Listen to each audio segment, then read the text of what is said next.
Les équipes de Koh-Lanta vivent une journée éprouvante ce mercredi 12 mars 2025. Sur Instagram, Adventure Line Production, société productrice de Koh-Lanta, a annoncé le décès de Roy Serrano, un membre de l'équipe.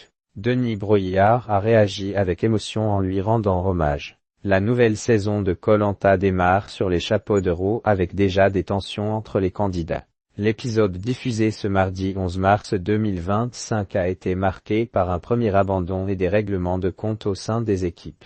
Chez les Violets du Nord, la mauvaise nouvelle est tombée, Alan a dû quitter l'aventure à la suite d'une luxation de l'épaule. Un départ qui a fragilisé la cohésion de l'équipe, malgré le message d'encouragement relayé par Denis Brogniart. Il n'y a qu'une seule chose qui lui a redonné le sourire, c'est d'apprendre que vous aviez gagné, a-t-il confié aux Violets, espérant les voir rester soudés. Mais l'ambiance s'est rapidement détériorée, notamment entre Andrea et Johanna. Cette dernière n'a pas mâché ses mots et a vivement reproché à Andrea son manque d'investissement dans la survie du camp. Chez les Bleus du Sud, la tension était palpable entre Naï et Adrien.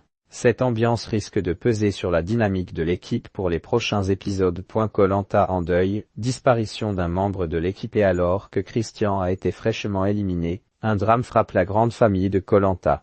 Ce mercredi 12 mars 2025, la société de production ALP Adventure Line Production a annoncé sur Instagram la disparition de Roy Serrano, surnommé Conan.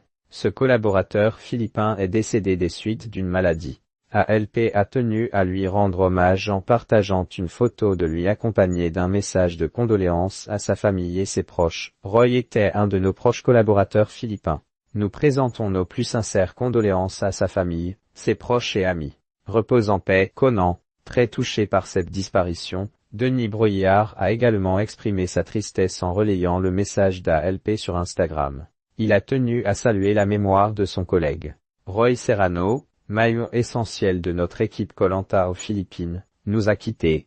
Très triste. Nous avions tissé des liens forts depuis de nombreuses années. Un hommage sobre mais sincère. Vendredi 14 mars 2025, TF1 va diffuser un nouveau numéro de Danse avec les stars. Les candidats vont s'affronter sur le thème cinéma et séries. Julie Zenati et Adrien Cabi vont danser sur le générique Beverly Hills 90210, ce qui n'a pas laissé le mari de la chanteuse indifférent.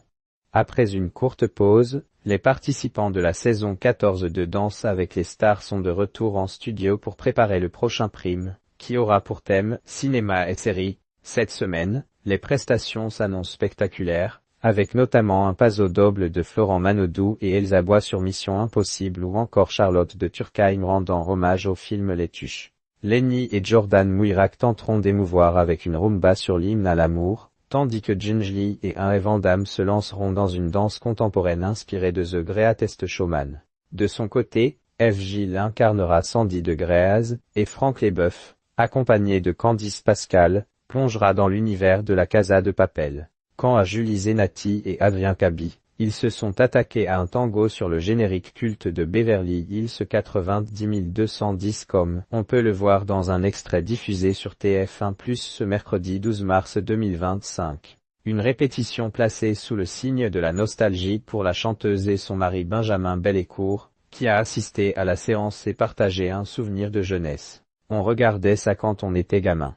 Moi, je m'imaginais en Dylan et elle en Branda, a-t-il confié, amusé. Mais à l'époque, la réalité était tout autre, dans sa tête, j'étais le copain sympa, pas le mec cool, a-t-il plaisanté. T'as des vues sur le personnage, pas sur ma femme. Mais cette complicité a été légèrement bousculée lorsque le danseur Adrien Cabi a décidé de taquiner le mari de la chanteuse.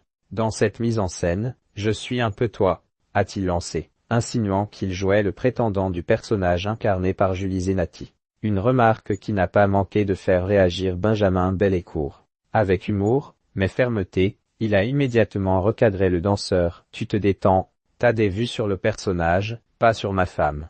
Une mise au point qui a provoqué des rires sur le plateau, mais qui prouve que, même dans un contexte de spectacle, Benjamin veille au grain. Ce petit échange plein de légèreté a en tout cas contribué à l'ambiance bon enfant qui règne dans cette saison de Danse avec les stars, où la compétition reste acharnée, mais toujours dans la bonne humeur.